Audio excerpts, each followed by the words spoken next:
Welcome to the weekly Pistol Podcast. At the end of this hour, we want you better than when we started. All right, Mark, for you, I'm back. We're back, Manny. I'm Manny. I'm Mark. You are. I'm Mark. Veronica.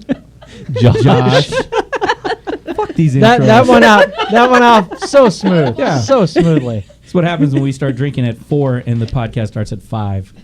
Okay. We're just drinking water. What are you drinking? I know. Somebody I have spiked coffee. mine, man. I don't know. I got a soda pop. Okay, so real quick, just a shout out to some of the people I haven't given a shout out in a while. So Andrew Hawk, Shadowhawk Realty, big supporter of Pistol. We appreciate it.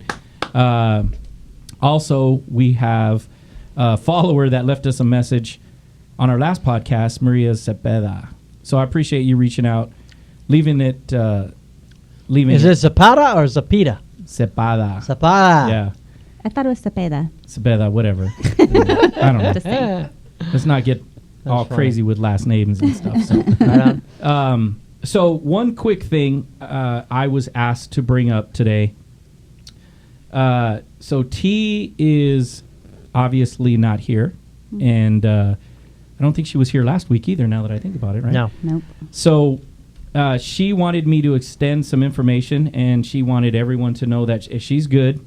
For those of you that are asking, she's in an outpatient facility, and she wanted us to make sure that we let everyone know that it's specifically. She said, "Can you please let everyone know that this is not something to be embarrassed about. This isn't something that you should try to hide." And she purposely wanted us to be able to articulate why she's there. She's going through a lot of shit right now. Obviously, all of us in here know what it's like to go through when you're at your worst and you get triggered. She's got a lot on her plate. So she's not doing very well. But she did think about everyone here and all the followers and listeners, and she just wanted to extend her apologies for not being here. She's going to try to get better. Good. But she also wanted people to know that it's not shameful to go get help. So she'll be missing for a while. Josh or Mark or Veronica will be filling in for her.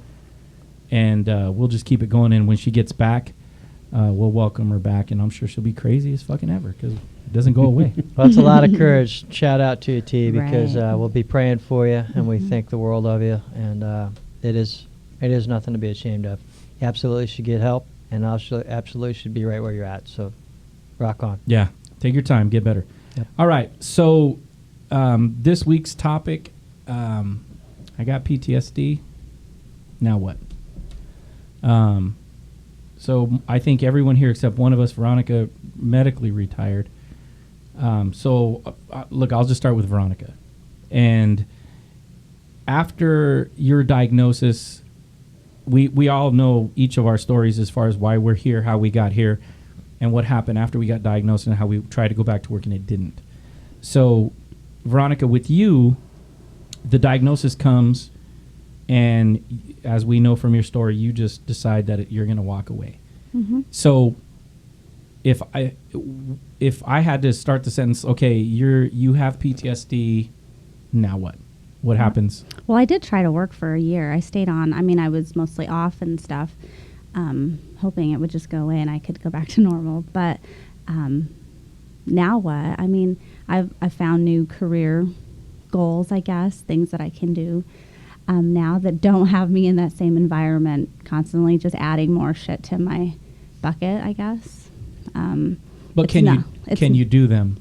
Could I go back? Honestly, 8 hours a day. No, not go back to work. I'm saying you have PTSD, now what? 8 hours a day? No, it's hard. I mean, can I force myself to put in 8 hour a day shift doing some type of work? Yes, but I'll pay the price for it. I mean, it's a rough next couple of days, could be a rough week. Just at the most, I know it's going to be a shitty night for the rest of the night just because it's overworking everything. It's like overstimulating everything in my head that causes the anxiety, causes the headaches, causes me to stay up all night, things like that. And it's not even related to like what I did the last 8 hours. It's all still comes back to, what I did 14 years of my life. So when you got the diagnosis and you decide to walk away from the career, your plan was, did you have a plan? No. No plan No whatsoever. plan. Nope. I just knew, well, I did at the time, I thought I knew that if I left, I just ran as far as I could from it, it would just go away. I could outrun it and I would just be better. And the only thing I cared about being was being a better mom again, being the mom I used to be to my kids. So I thought that if I just left that environment, I would be better. Was that the case? That didn't work out That so well didn't for work me. out? No. So you weren't better just because you left the department? No, I actually got worse for a while. For a good year and a half or so, I was actually much worse than I was. And then it took a good couple years. You know, I was on medications, off medications. I finally kicked them just all a couple years later. And but no, I wasn't just good. So if you were talking to someone sitting across from you and they said, hey, I just got diagnosed with PTSD. Now what am I supposed to do? I mean, it's a hard fight, but you have to fight it. There are things that you have earned that are worth fighting for, even though it's a hard fight and it feels like the hardest fight of your life. It probably is, but it's worth fighting, staying. You have rights and things that you need to take advantage of because you've earned them. You're there because you've earned that situation. And so I would definitely never encourage anybody to get up and walk away. And then, so what about the officers that are just now retired because of a mental disability, and they're just stepping out into the world of being a civilian? That's hard too, because you're so... I don't even think we realize sometimes as cops that we are so conditioned to see and think and feel certain ways, especially in different environments, that I think we're always just on alert, and we don't even realize that we're on alert all the time until all of a sudden you can be on alert and really has no effect on anybody anymore, you know? So, like, it took a long time for me to go into a restaurant or a bar or anything and not want to make sure I knew what was happening all around me, because I thought I was going to have to do something at some point. Right. So now I'm just a normal person like everybody else, you know. Did that fuck with your ego at all? Like, did you just feel less than? I think so, to some degree. I just, you know, it had been such a big part of my life, that such a normal part of my life before, that I think transitioning to just a normal person, right, is hard for any officer. What about as far as understanding, like, did you take the time to understand what was wrong with you, or did you just kind of skim through it and try to make the best of it? No, I was really lucky. So when I got diagnosed by a good doctor, probably in October, November of 2015.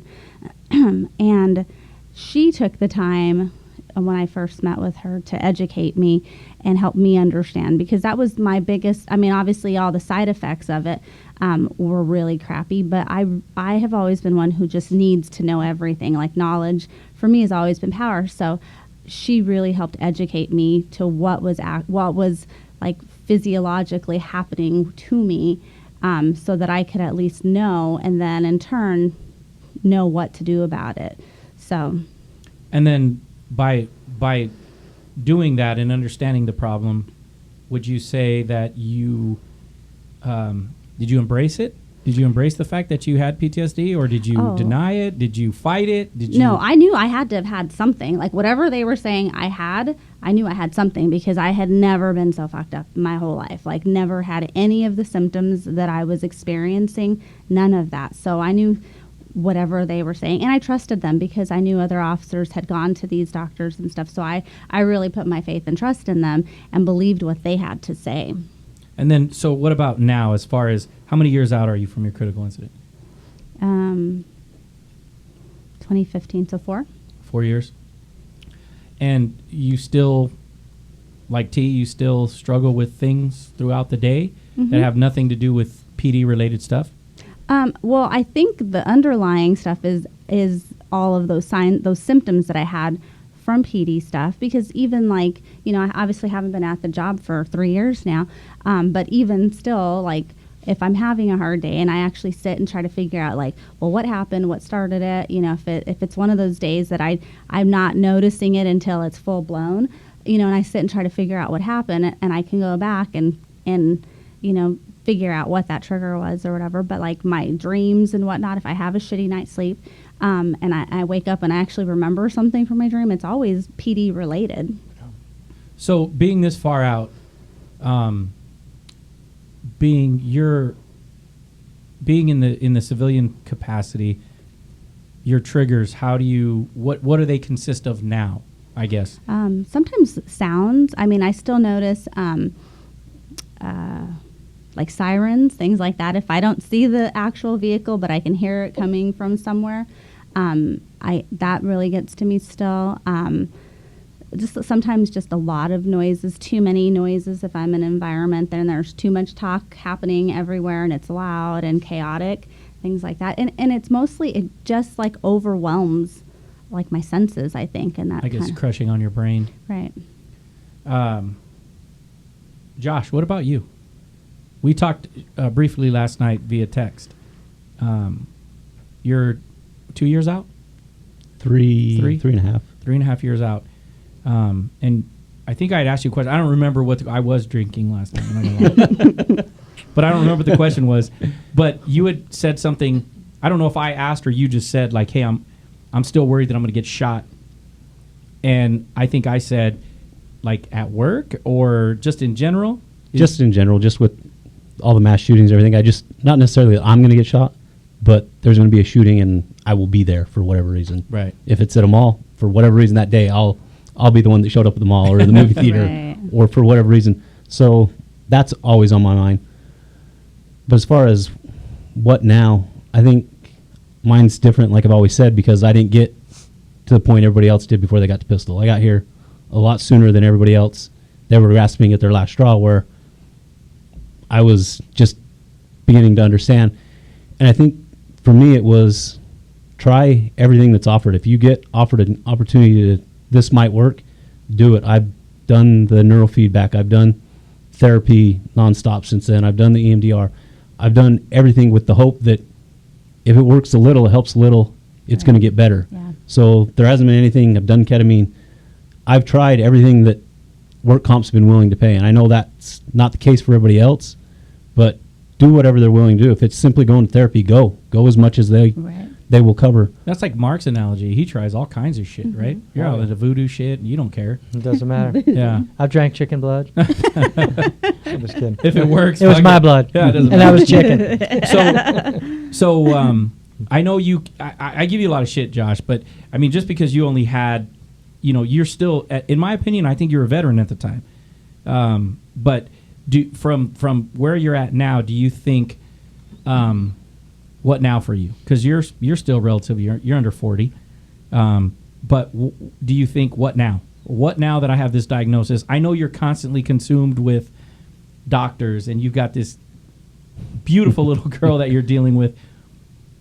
Do you think, do you ever think to yourself, is this my life forever? I think it'll always be part of it. I think it's from where I was 3 years ago to now, it's lessened so much. And I think it's hard for me because through the whole thing, I was told you have to find the new you.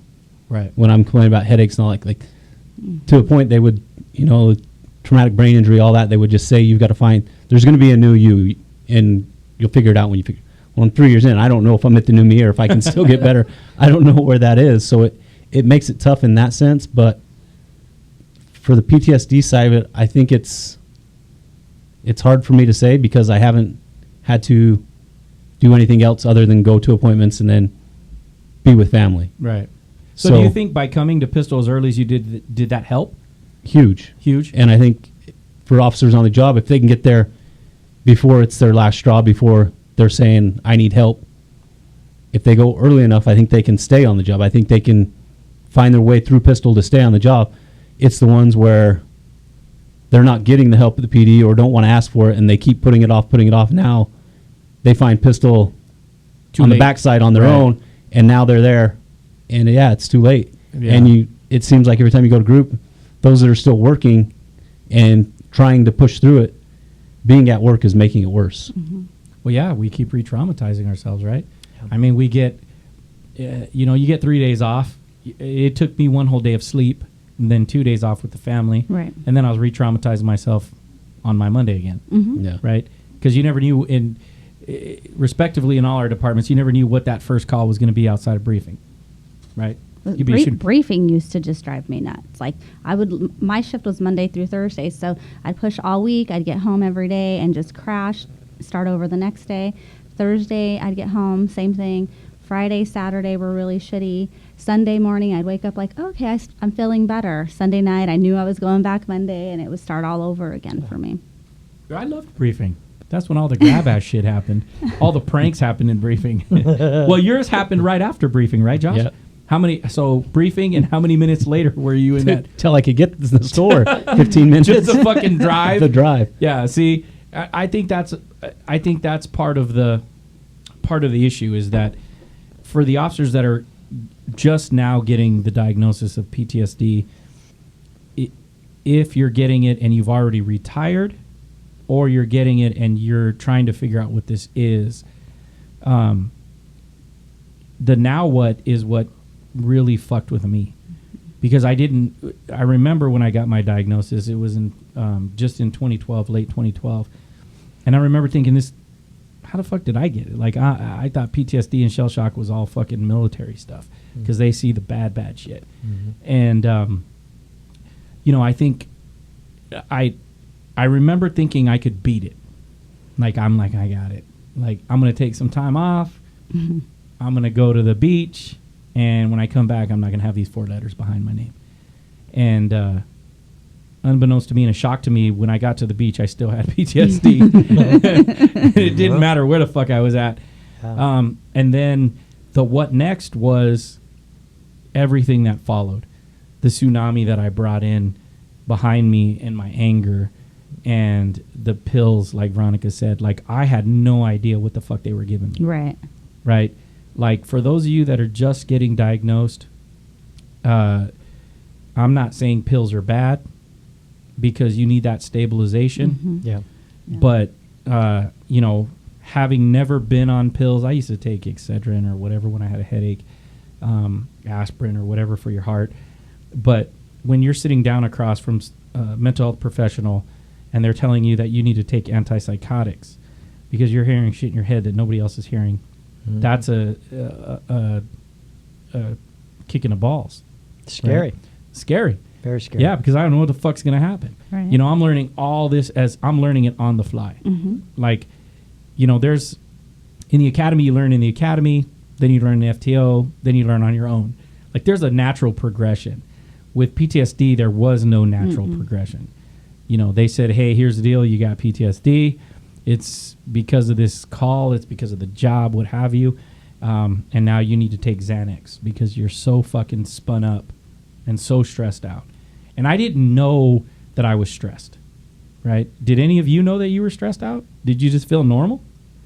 I knew mine right away because mine happened a little different. Even though I had the critical incidents behind me, mine was different from seeing this lady. So mine was like mine was literally in the middle of a session when everything started happening. So I knew that something bad happened to me. I just didn't know how to deal with it or what to do from that point. I think it's kind of, for Josh and Mark's a little different. Because, look, if I got shot at, which I did, I have, and it's funny because I joke, like, I was like, that motherfucker missed me, right? I should have shot back. Like, it becomes a briefing room joke.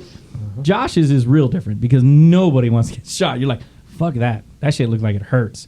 But for me, with the screams and everything that I was dealing with, I couldn't make sense of what was going on. And sometimes we talk about in group, we talk about incident envy. Maybe Veronica and I understand this a little bit more than Josh and Mark.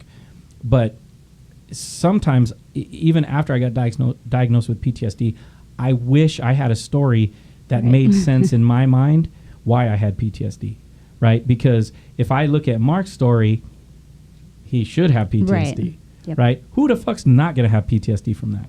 I look at Josh's story, exact same scenario. Right. Like, there is no question you guys should be fucked up from that. And it it doesn't minimize my situation, but in my world, I should not be where you're at, only because of the envy side. And we had a member say, don't be envious of somebody getting shot or shot at or whatever. But the what next part for me really had to do with me understanding that I have this diagnosis because of the job. Like that took a good portion of my what next is trying to discover why I have these 4 letters, right? The prolonged exposure to trauma, right? All the floodgates start opening up at that point. And, you know, part of when I was talking to Josh last night, we were trying to come up with a topic. I was like, yeah, what next? After I got diagnosed, what next? I mean, clearly we know I retired, but I didn't know where to go from there. All I knew was I was going to have to see the doctors, and then I was going to have to hide this diagnosis from everybody and hide my retirement. And that became the game. You know, the what next for me became, how am I going to explain to people why I'm retired so soon? Who am I going to explain it to? You know, and that's part of the shame and the embarrassment, because we talk about that. We, depending on who we're around and who we're with, we share why we're done early, and or why we don't. And I still, for me, I still most of the time will just say, oh, I got really sick on the job and I had to leave, something like that, instead of saying, I have PTSD. Or instead of, I got sick because of the job, not on the job. Yeah, and that in itself completely changes that scenario. So, but no. And nobody asks questions you at this point, because you're 4 years out. I mean, anybody ask any questions why you left the job? Not once I say. I mean, I do get a lot of people say, "Oh, I didn't know you retired already, or you left, or whatever." And I'll just, like I said, I'll just tell them "Oh, I got really sick, I had to leave." And usually that just kind of shuts them up. Like, they don't press on and say "Oh, well, what were you sick with?" Like, most people that I hang out with don't ask questions like that. And for me, the what next really, if I had to tell an officer, like, and I do get these calls. Like, I've got just last week I got a call from a spouse, and she's like, I think my husband's got PTSD, and we're going to go see a doctor. And she's like, what do I do now? And I was like, stand by, right? Because it's really going to depend on the officer on how much work he's going to put in, if he's going to admit it, right? I don't... Josh, what made you actually come to PISTLE? Did we talk about that? Was it Dave that brought you in? Yeah. So Dave just kind of pulled you aside and said, come down here? Well, my best friend had run into him at some training, and it's like, you got to talk to this guy. He can help you. I was having problems with work comp, just getting doctors and getting things approved. And so he's like, you got to talk to him. He can help you with that. And so he gave Dave my number, and then Dave called me and he's like, can you meet Saturday? I'm sitting at home doing I'm not doing shit. In 3 months, I'm like, and I had no excuse to give him why I couldn't, so I ended up meeting with him. And then the similarities of our stories, and eventually led to me the next week being at the group, and then sitting there and having the wife tell me, you do that, to everyone's story. It just ended up being the place I needed to be. Right. And Mark, so what about you? You were asked a few times, right? It took you some time to come to group. Oh, yeah. So Wednesday of this week will be 15 years since my shooting. So coming up on a milestone. I was asked numerous times for years, actually. Hey, you need to come to this group. A bunch of cops get together. At that point, I wanted nothing to do with cops. Like Veronica was trying to, no, if I can get away from it, the further I am away, the better I'm going to be. When I first got PTSD behind my name, first thing I wanted to do was, well, there's always a second opinion. And so I'll find somebody that does not have that opinion, and just kept going and going and going. And 8 or 9 doctors later, they were all saying the same 4 letters, and I couldn't escape it. And my department found out. And you talked about the shame of it. Man, I wanted nothing to do with it. There's no bigger embarrassment than me saying I got PTSD from in a shooting where I thought I got shot in the face, but I actually didn't get shot in the face, and the guy missed me, and you know the story behind that. But it was humiliating. It's humiliating that I couldn't get back to work, that I couldn't find somebody to get me certified just to come back. That's all I wanted to do. I just got to get back to the street. I just got to get back to the street. And couldn't find anyone, couldn't do it. And so amongst my colleagues, like, I didn't want to see them out of shame. Like, I was humiliated that I had that attached to me. And it was like, man, I can't see any of these people. I can't see any of them. I had seen some of them in stores and stuff, and I mean, I did the I same would, thing. boom, I go down an aisle. You're not going to see me, and you're not going to see anything but the tail end of me running out that door. And I mean, I literally have done that. I've like ran out of So Home once you Depot and- retired, for you, I'll ask you like I asked Josh and Veronica, what now? After you retired, So, a couple of things. One was I didn't know what was going on. And 15 years ago, I mean, there wasn't a lot of departments that had any really grasp on how to help a person. And in my department's defense, nobody knew what to do for me. Like my line level people, my coworkers, my colleagues, my sergeants, my lieutenants, they didn't know how to help me. I didn't know how to ask for it, as I didn't know what I was going through. So when I finally got diagnosed, and then they ended up firing me for it, what now was like the biggest question. I was like, what do I do now? I don't know what to do now. You know, I've been sitting on a couch like almost like a vegetable from these medications that they were running me up one side of the tree and down the other, trying to find something that was going to keep me from killing myself, to stop the psychosis, the psychotic drugs that you had talked about. And there was no good balance for me on any of those things. So my first what now was, I got to find something that's going to stop this tormenting visions coming at me. I got to stop this psychosis. I got to stop these nightmares, these terrors and stuff like that. You know, I got to stop urinating in my pants. That was a big one. And it's the alcohol. I No. learned that the hard way. no, and so there's another thing. Like, yeah, what now? I said, well, you know what? I need something to help me cope with this. So I'll go to what I always thought helped me, alcohol primarily. And Just point at me. He did. Yeah. As you were taking the drink of your coffee. alcohol. Excuse me. No, but I mean that's just what I would go to, and then I tried anything I could get a hold of, you know. So my first what now was, man, I got to balance myself, or I'm not really going to make it in the next 7 days, and so rolling through that for years and years.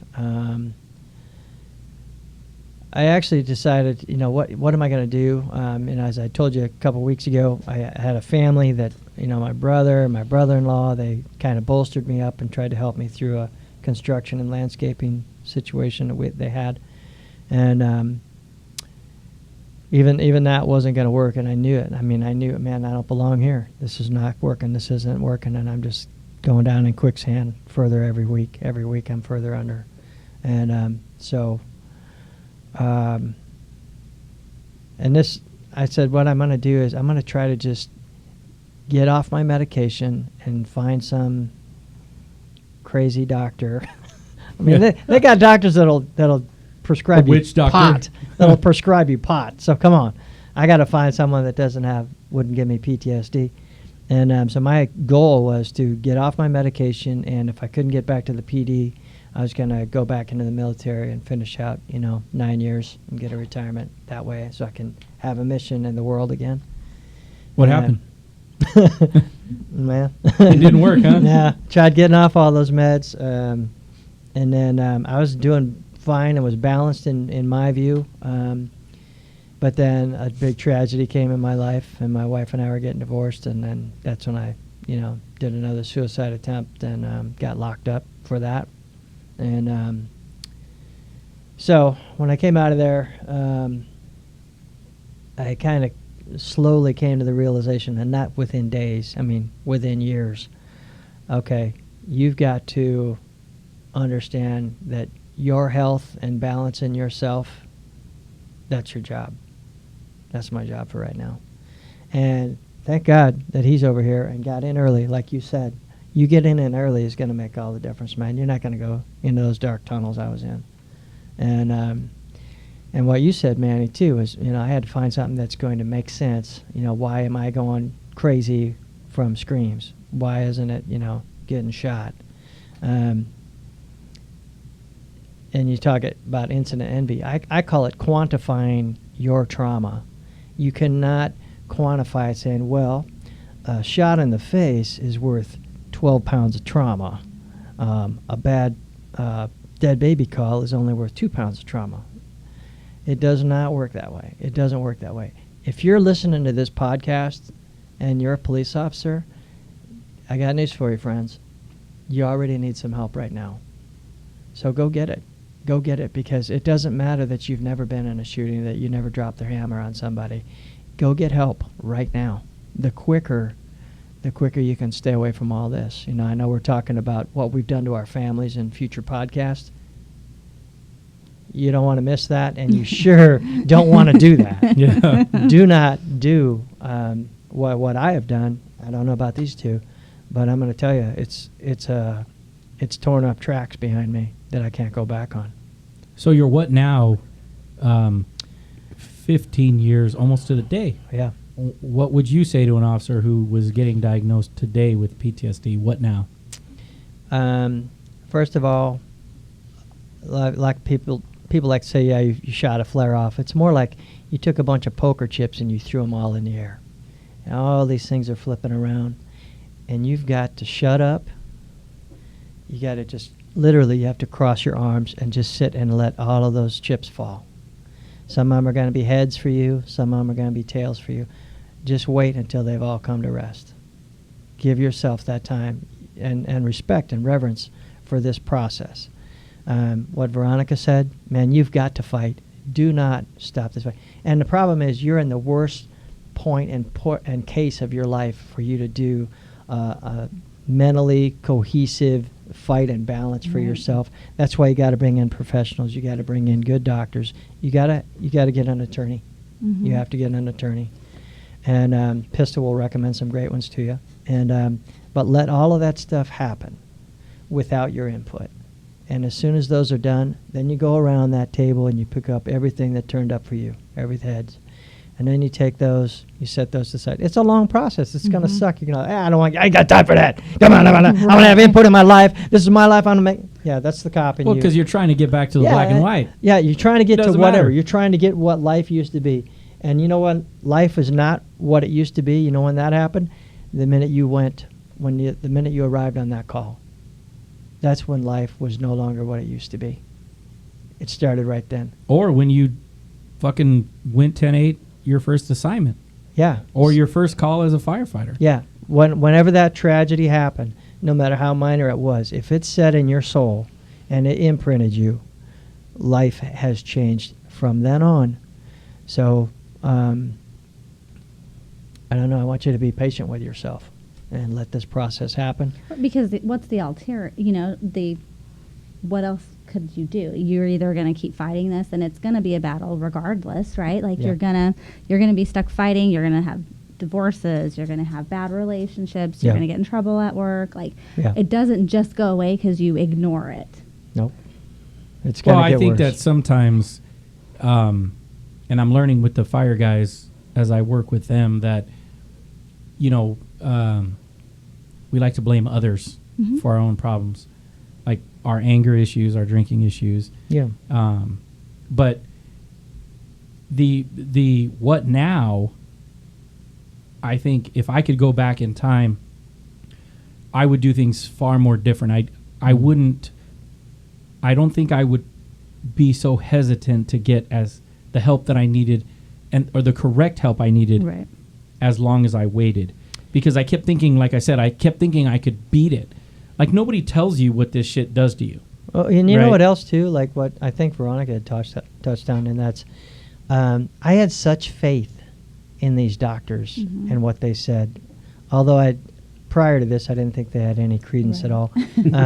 But when they said, you know what you need? You need 19 of these pills each day. Fuck that. All right, man. I'm taking these 19 Yeah, pills. You no. betcha.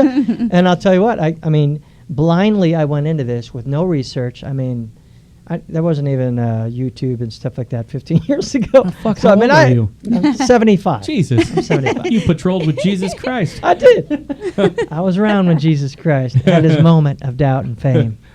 Rolling Stones reference. Anyway, yeah. So I had a lot of faith in what they told me to do. So I just started getting pills when they told me to do them, hoping it was going to turn me. And at the end of these 15 pills, I was going to be good. But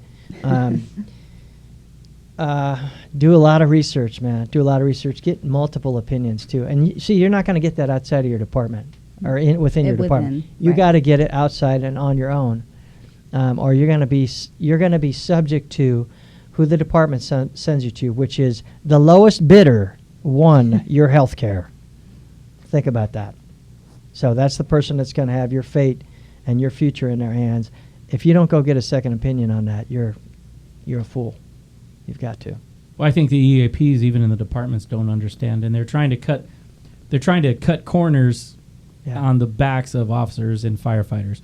I'm learning that a lot as I deal with the firefighters. Those guys, they're getting lied to left and right. Sure. Those guys are getting lied to. They're being told to sign away their rights to work comp. Just the normal shit that they're dealing with. But the what now also for me was, do I take the meds? Mm-hmm. That was one of the things that I didn't know. Do I take these meds? Because like Mark, I trusted in these mental health professionals. Right. Oh, you're hearing these screams that nobody else hears? Take these. And then I would take them. I would say the what now is, like we've all said here, is you try them. You see what works for you. I took Xanax. Don't fucking take Xanax.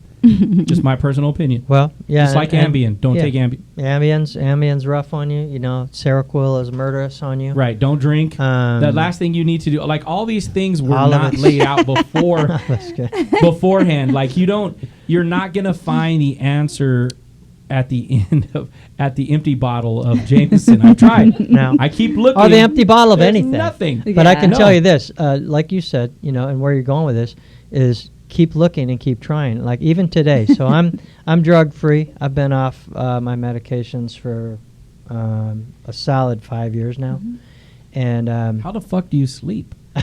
We don't. 3 hours last Yeah, night. yeah. Thanks for That's asking. a fucking problem. Thanks you for should be getting asking. at least 6 hours of sleep. Well, that never No, happens. never. Even when I take, so I'll lay off sleep meds for the longest time, and when I can't take it anymore, and I'm like getting the nausea and all that stuff, I was like, all right, time for sleep meds, and I'll take them, and that'll put me down for my like 4.5 to 5 hours. Jesus. But that's why I look like this, and I'm only 24.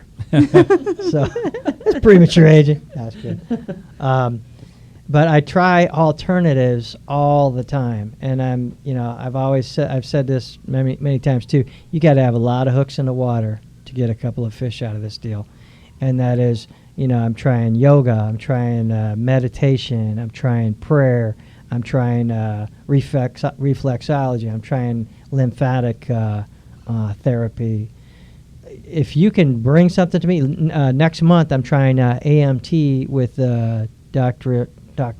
Andrea Schmitz, and she's certified in that. And she's, What is that? I don't know. Or it's ART. I was gonna say. He says I I don't don't know what it is. I don't know what it is, honestly, and I don't. They explained what the definition of that is, and I said, I've never tried that, and I'm absolutely willing to try it. So. So by you, well, you're 15 years out. So were you as open 14 years ago to try everything? No, No. no, I didn't want anything. Right. Back then. What about you, Veronica? I was very hesitant because of my situation, right? The doctor that messed me up started EMDR without me understanding. So I was really hesitant to do anything that could have some negative effects. So, I did the medication stuff for a while, and then I just stopped, right? I went to the psychiatrist and said, hey, look, I Why'd think you it's- stop? I had never been a pill taker, so I didn't like it, and I didn't want the long-term effects of it. I didn't want, and I was just like, I wasn't getting better or worse, right? And I did not like that they just kept you leveled. So great that it helped with like anger, irritability, sadness, things like that, but it also took away love, happiness, like That's all Lexapro. joyful. See that? Yeah. That's Lexapro. funny because that didn't do that with me. Like, here, we're going to have these, and these are going to take away the visions, the hallucinations, the nightmares, the No, it didn't depression. take some of those It things. didn't take any of that away from me. All it did was take away from my ability to like Feel. move. I still felt depressed as shit. I still saw that, I still saw that guy coming across my living room. None of that stopped. And I'm on all this medication, and I'm like, I just felt like I couldn't pick my arms up to get the hell out of the room.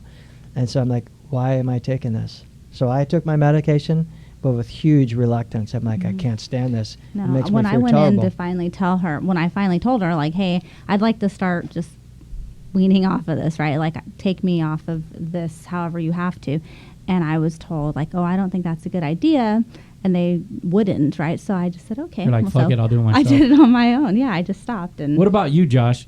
With what we talked about with these mass shootings, how do you deal with do you get anxious when you have to get... Look, I know you like fucking baseball games. And the last game that you and I went to, I was really... I mean, my wife was with me, which was a great help.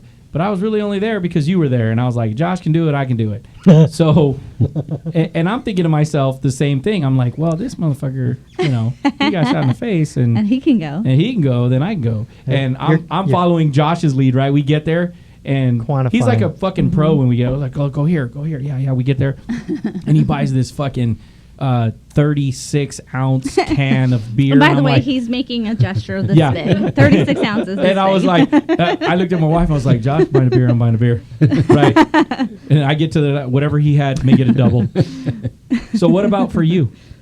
It depends on the situation, depends on the stores, depends on the city the store's in, just how I'll feel. Usually I'll still go no matter if the family needs to go or wants to go, like I'll go. But yeah, there's an uneasy feeling going in. I have that same feeling going on the freeway, passing that Walmart. Like I won't look that over at it. direction. I know it's there. Yeah. I know it's on the other side of the street, and it still gives me that tight chest, but I still have to go that way 90% of the time. I can't Right. get around it. Right. But yeah, every time there's a mass shooting, there's not so much anxiousness that comes from that, but it's just that feeling of it's coming. At some point it'll happen again. Same thing when you see a cop pull over on the side of the road. Like I'm waiting. You totally want to stop, right? Yeah. Well, I'm waiting You to wanna go by go it? by This and they're guy code fighting. for? Okay, You yeah. I'm good? waiting. You Gotta good? pull Good? it behind and make sure I he's mean, okay. there was a point where it Do happened that in my all the neighborhood. time. The daughter came in and she's yelling, "Hey, someone's screaming out front!" And I walk out front, and I didn't even know it, but there's a cop lives down the street from me, and he was on his way home. He was a motor on his way home, and he's got someone tased in the front yard of someone, and I had to walk down and help him. You say walk down or run down? It was 2 houses down. I Yeah. didn't want to alarm the cop, so I I quickly walked. You didn't want to get tased. Yeah, Right. it would be the next one, but like it's just that feeling of something's going to happen and I'm going to be involved. Even today, the wife told me, if something happens somewhere, you can't get involved. Like you have to Well, get you know have to get what? the family to the back because it wouldn't be me alone. She's Right. like, your job is to get us out of there, Right. and I understand that, but yeah, in my head, I'm always playing out the situation Right. of being involved. It's a good perspective, Even- your wife weighing in on that, man. Yeah. Because that probably helped you. Yeah. But that's difficult. That's a difficult It is, situation yeah. because I know Josh's wife, and I look at my wife. I'm like, hey, you need to leave. There's going to be an ass beating coming. Just go, and I'll meet you at home. Like I understand what she's saying. We still want to go help. Yeah. I still, when I'm driving and I see Phoenix light, they're on a traffic stop or whatever, I slow down. I'm thinking, is the fight going to start now? Right. Is it going to start now? Because I could jump out of the truck and help them. Probably not the best thought process. I had something, a number of things similar to that where I actually got myself in trouble, and like my wife was with me, and she was trying to like diffuse the situation and all that, and it got beyond her too, and it just came down to, you know, fist time. And I remember yelling this at her, and the reason I remember it is because I told my therapist about it, and she's like, she started writing shit down all fast. Well, what did I do? But I said, I said to my wife, I screamed at her. I said, no! I said, you had your chance. Now it's cop time. And she's like, boom. She knew what to do. She like took off, and I'm like, wah! And it was, you know, I was in this massive fist fight with a guy out in front of my house. And I don't think that's a bad thing. I think even a civilian no, it would isn't, jump but out and help a cop. I get that, but I'm just saying, like, and Veronica mentioned this too, like you go into a store and, you know, like right after you come off the street, you're still scanning, you're still vigilant of everything going on. And I wish I could shut that off. Right. Because it puts everybody I'm with at such ill at ease because they're like, oh my gosh, here's Terminator. Yeah. You know, scanning back and forth. And I can't shut that off. And I so wish that I could, because I'm reacting to things that are never going to happen, that never did happen. And so I'm spinning myself up. And I'll tell you, you know, in my current course of therapy, if I don't start my day off with my meditation, with my prayer, and all the 5 things that I got to do every morning, if I haven't started that way, and I go into, you know, crowded Costco or whatever the case may be, bad part of town, I'm in trouble. I'm in trouble. And yeah, I kind of like being like Joe Citizen. I just walking around and nobody knows who the fuck I am, and yeah, as you're saying that, I don't. Your wife is sitting behind you laughing. No, she is too. No, you can't see this on camera, but she's just like rolling her eyes. Oh no, he's not that way. There's times I go, you know, I go to Safeway and I'm like, yeah, I don't care. Like if this place gets robbed, I really don't give a fuck. You know, I've come to realize that I did my part in the years that I've was in the career and I was in the job, and I look at what they're going through now. I look at the shit that they're being drugged through, the accountability that they're being held to that they shouldn't be held to, and I think, yeah, no. I watched a guy the other day. I was at a Quick Trip. Guy walks in, grabs a beer, walks out, and I'm like, what a shithead. And I looked at the clerk, and the customer in front of me said, he just walked out without paying. She's like, yeah, I know, we got to write it off. Didn't call the cops, didn't do nothing. That's tragic. And they just wrote it off. And when I first started patrolling back in 99, a beer run, man, we were hauling ass. We were trying to find these motherfuckers. Yeah. Right? Yeah. Don't you steal a fucking $12.99 pack of Bud Light. And in those days, they'd back up the car. Yeah, and hide the plate. they'd have a gang come in with like everybody grab 2 cases, you know, and run out the door. And I think it was for a full party. I think even not using the 4 letters and saying what now, I think even if you're just retiring after a lengthy career, you're always going to be that way, Mark, where you look. It's going to take time for you to thaw out and not be involved, because we're that type A personality, or like in Veronica's case, where that's what you were completely raised around. The part with the PTSD side is trying to make sense of what do I do from this point forward to not struggle like what Josh isn't struggling with on some of the stuff that we do, right? I think that because Josh came to Pistol early enough, heard the stories, knew the stuff not to do, he's going to be better set up when he does have to go back to work, or if he chooses to go back to work.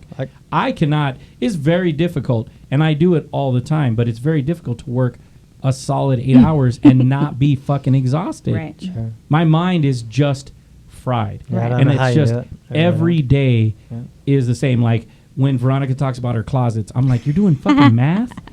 Math? So hard. Yeah. Like the guy was trying It's to like count accident recon, but on steroids. Fuck recon. No, like the guy the other day, he was trying to count back change, you know, to me at the Quick Trip. And I'm like, you know what, just give me the fucking bills, keep the change. I don't give a fuck. I don't want to have to know if you gave me the right or wrong one. It to me, it's just, we've burned our brains out so much that trying to process, like, and I'll ask you, Mark, because I think we make fun of you.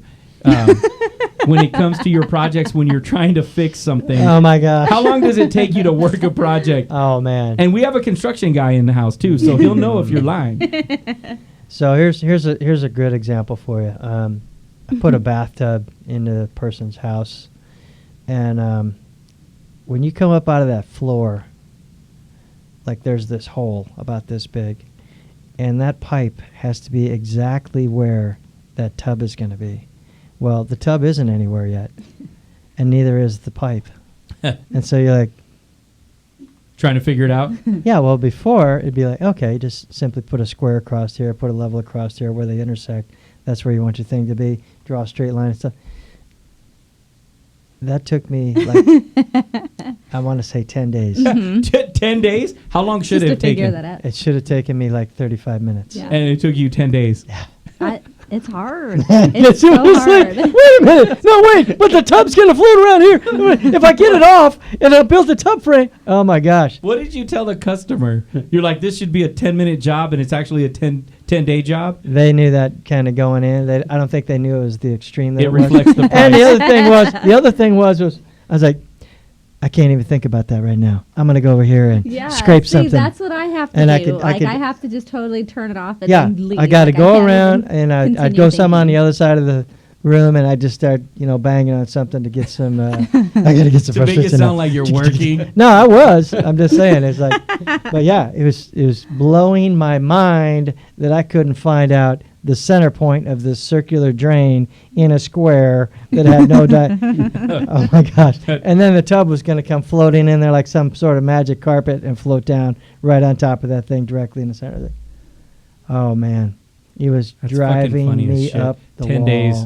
35 Yeah. minutes. By the way, ma'am, it's going to be 10 days. And then And you're banging getting on it. charged for every You're getting hour. changed, yeah. And then you're banging. You're like, hey, it's drywall. I got it. What the fuck? It wasn't that bad, but and it doesn't even have to be that big, complicated Right. situation. It can be something small. Mhm. I mean, something small. Just if it's gonna send me, I already know it. I'm like, you know what, I can't even do it. I just gotta And get this out. is I just probably gotta more get away for from the it. family conversation, but I notice it when I do homework with my son. Like I get That's used- traumatizing as a whole. I know, but for me, I feel like it's so much harder, and I can tell because he just shuts down because he knows I'm frustrated and I'm angry and I'm getting more angry and more angry, and then I'm angry because he's shutting down. Yeah, and and I they know it's feel my that. fault. They Yeah, and feel I know that. it's totally my fault because I'm freaking out because I can't figure it out, and now he can't figure. And how am I going to help? Like it's terrible, but It's Yeah. because their fucking homework is hard. it is Well, yeah, hard. but It's even- not fucking easy. But I did it 3 other times without a That's because you just problem. gave them the answer like, hey, 2 + 2 is 4. Write No, the shit now down. that's almost easier than trying to just work through it with him because I just don't have that patience, and it's just too overwhelming for me to sit and have the patience to go through it, help him understand it, and that whole process is just too hard. And yeah, I hope, like what you said, I hope the families recognize this because you guys, we're not trying to be mean. We're not trying to, but there's so many gears that are trying to function inside of our brain, and they're all off a gear. Right. So it's grinding us up inside, and we're not trying to take it out on you. So, in closing, Mark, and I'll go down the list, but in closing, what would you tell someone who was diagnosed with PTSD today, how the outlook looks if you put in the work? The outlook looks like you just got out of the gym after about a 15-hour workout. You got a lot of sweat ahead of you, a lot. And But it's doable. and I'm telling you this, like, hey, you went through the police academy. That was tough. You went through the firefighter academy. That was tough. Especially in You had the Arizona in guts. summer. You had the guts and you had the tenacity to fight through that. You went on terrible police calls. You went on terrible fires. And if you had the balls and the guts to do that, go on this call. Yeah. This is the call for you. Good one. Veronica? What was the question? Oh, good Lord. What would you tell an officer? They're diagnosed with PTSD right now. If they put in the work, what is the outcome? Oh, well, if you put in the work, I think there's hope, right? At the end of the day, it's easier, it gets better. Like there may always be something to it with you, you know, because sometimes people say like, oh, you sound like you don't have any issues anymore. And I'm like, I can sound great all day. That doesn't mean nothing's happening within me. But at least I know that it gets better. You know, once you hit that valley, there's always a way out, right? And so it's just a matter of staying on track, doing the things, making the time to do the things that are going to help you be proactive in your own healing, because no one's going to do it for you. Right. Best way out is through. Josh, would you recommend someone who has PTSD have a newborn? That's my question to you. Yeah. Where you're the stay-at-home dad. No, in all reality, so because of yours with the physical injuries, not so much, I'm not saying you don't have the psychological injuries, but you get diagnosed with PTSD and you're going to have a lot of treatment ahead of you, physically and mentally. What would you say to them going forward? The sooner that you accept it, the sooner you put the work in, the sooner you can move on from it. It'll still be there, but move on with it. That's huge. Accept Don't it. give up. Yeah, Accepting and that's what the I was going to idea. say. That was, I tell people all the time, even though I am one of the founders of PISTLE, looking back, I would have never, ever, and I got mad respect for all of you that actually came, showed up, put in the work, because I was the stubborn fuck that said, yeah, not me. That didn't happen to me. And I watch it every week, sometimes twice a week. I watch officers come through those doors, be vulnerable, and put themselves out there so that they can heal for their families. It's not so much the job and the career as much as it is what happens after you get diagnosed with PTSD, because afterwards, your career's not going to last forever. It doesn't matter if you have PTSD or not. You got to retire at some point. But you actually acknowledging it, being vulnerable and humble, getting the help, and asking and getting the right help. Yeah. You'll be leaps and bounds. Clearly, there's 3 of us in here who did it the wrong way, and we know how that ended up. And we have someone, Josh, who did it somewhat right, and he's got the best fucking physique in the world. I know. This is the We're a bunch of fucking this is the slobs. before, and he's the after photo. Don't be So this if you guy. follow Josh's advice, this is what you're going to look like. So, anyways, I appreciate you guys coming out. One last thing, shout out for the shout outs, Stacy Pearson. She's been a big supporter. All of the guys and gals at Davenport PD, they're all fuckers because they have beautiful weather out there, but they talk mad shit to them. They're good guys. And I do appreciate it. For you guys, if you have questions, always reach out to us. If you don't reach out to us, reach out to somebody, and don't fall into that world of dancing with the demons that we dealt with over our careers. So to each and every one of you, how we end it, to us and those like us, we'll see you on the next one, Mark. Love and peace.